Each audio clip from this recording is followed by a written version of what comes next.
Greetings, YouTube. How is everybody doing out there today?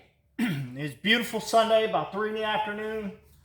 It's cold out there today, guys. Probably about 34 degrees. I don't know if it's going to rain or snow today. It's about 3 in the afternoon. Well, guys, I hope everybody out there is having a great New Year's. I know I am. I started out mine with a vacation, but now I got to go back. So I know next year I'll probably take 2 weeks vacation, so I don't have to go back right away. But it is what it is, guys. Well, guys, the American muscle cars and the only one that's going to be kind of left is the Corvette and the Mustang. That's about it. Dodge has pretty much squashed all their muscle cars. GM just squashed the Camaro, all the V Series, Cadillacs.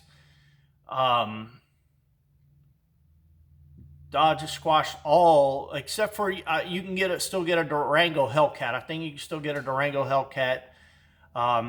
Ford's the only one that seems to be moving forward, guys.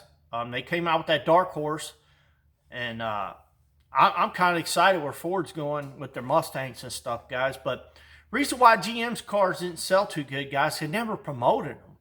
I mean, a lot of people don't even know to this day what a Chevy SS is.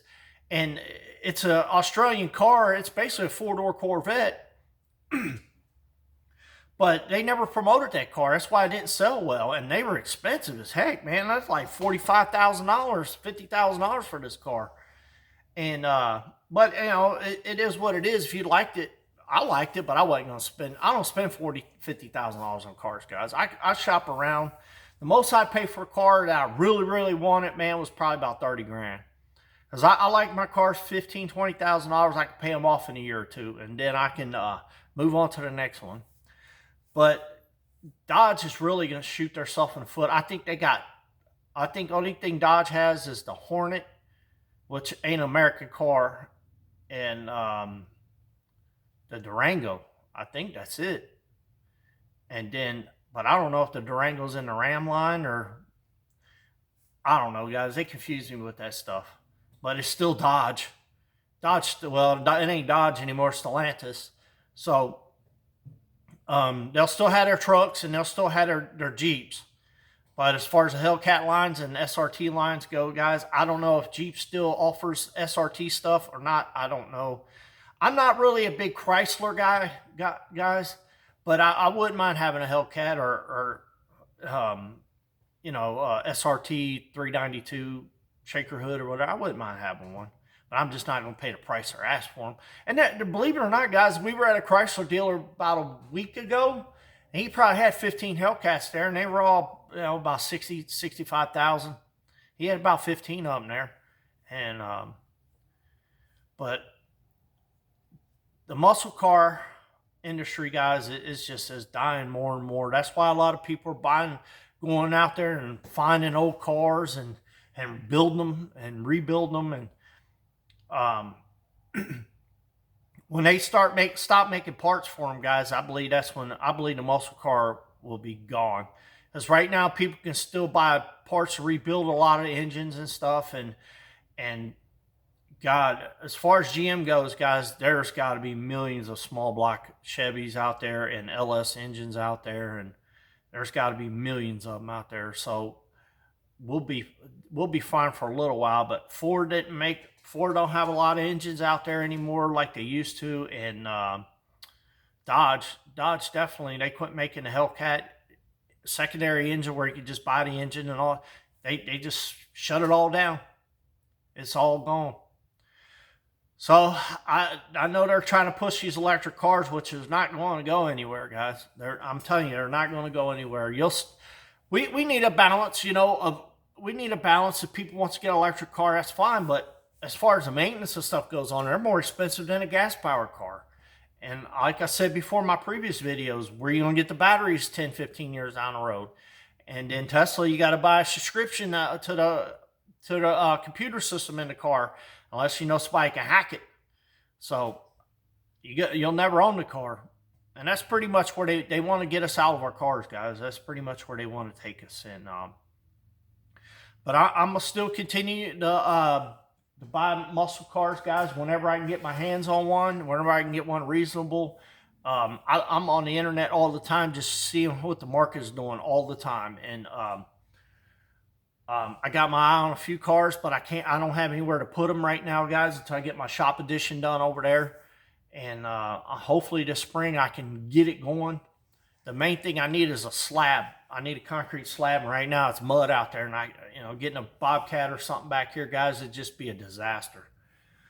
So, but American-made muscle is dying, guys. It's going away, and I believe it won't be much longer. You'll be getting a F-350 with a 3-cylinder and a turbo. And a lot of people don't realize this. Back in the day, the big trucks used to have 4 cylinders in them. So, well, guys, American muscle is gone. It's gone for good. It's dying more and more every day. And where things are going to go from here, guys, I have no idea. But it'd probably be a few years down the road before I'd be able to afford a Hellcat or something. Because I just don't want to pay that kind of money. And once the hype calms down off these cars, the Dodge Demon, I don't think the hype will ever calm down on them, because that's the fastest factory production car they ever made. I don't think that one ever die down. Matter of fact, the price tag on that probably just keep going up on the Dodge Demon, because they didn't build very many of them. I think they built maybe 5,000 of them. That's what I'm thinking. I think Canada got 300 and the United States got the rest. So, but the Cadillac V's are gone. They're just not building nice cars anymore, guys. And them Cadillacs, man, they're not like the old Cadillacs of yesteryears, man, where they had real interior, real stuff. Now, one thing about, the BMWs and the Mercedes and stuff, they use good quality stuff compared to, GM, man. If they can get a nickel less by putting that part in there, or that part of leather in there, they'll do it. GM's just been scabbing their cars lately. And the reason why the Camaro didn't sell, guys, is because who can afford one, The daggone an SS Camaro's $50,000. They used to be the poor man's Corvette. You used to be able to buy one with all the Corvette stuff on it, a little slower, but you can throw a cam in there and hype it right back up. But it's just, and they didn't do promoting like Dodge did, man. Dodge promoted their cars, man. That's why everybody wanted them, and they still want them, even though we can't afford them too much, man. There's people out there that bought them and barely afford them, and I'm sure right now they're losing a lot of their cars. That's a $1,200-$1,300 car payment if you get one around $60,000. Depending on your interest rate too, it could be $18,000-$2,000, and that's a nice house for that kind of money. So, well, guys, the muscle cars are gone. What's next? I know Dodge is going to try to push all this electric. Well, Stellantis is going to try to push all this electric stuff on us, and it ain't going nowhere, guys. It's not going anywhere. At least not for me. I don't want no electric car. Don't get me one. Somebody gave me one, I'll take it. But as far as me buying one, nah, I ain't wasting my money on an electric car. Give me gas, an oil-powered car. Give me a gas car where I got to change the oil in it and transmission fluid and differential fluid and all that other stuff. Well, guys, y'all hang in there for the next video. And hope this week's going to go good for you. Like, share this video. Share it to your social media if you don't mind. And we'll see what happens, guys. We'll see what happens. Right now, dealers' lots are probably still got a bunch of Hellcats and SRTs and, the TA Chargers or Challengers. I'm sure they'll have some of them out there still on the lots, guys, because like I said, I was at a Dodge dealership last week, I think it was. He had about 15 Hellcats on there. No wide bodies. And but they were all just regular Hellcats. And sitting on his lot. So we'll see what happens, guys. Well, guys, y'all hang in there until the next time. I will talk at you next time. Bye-bye.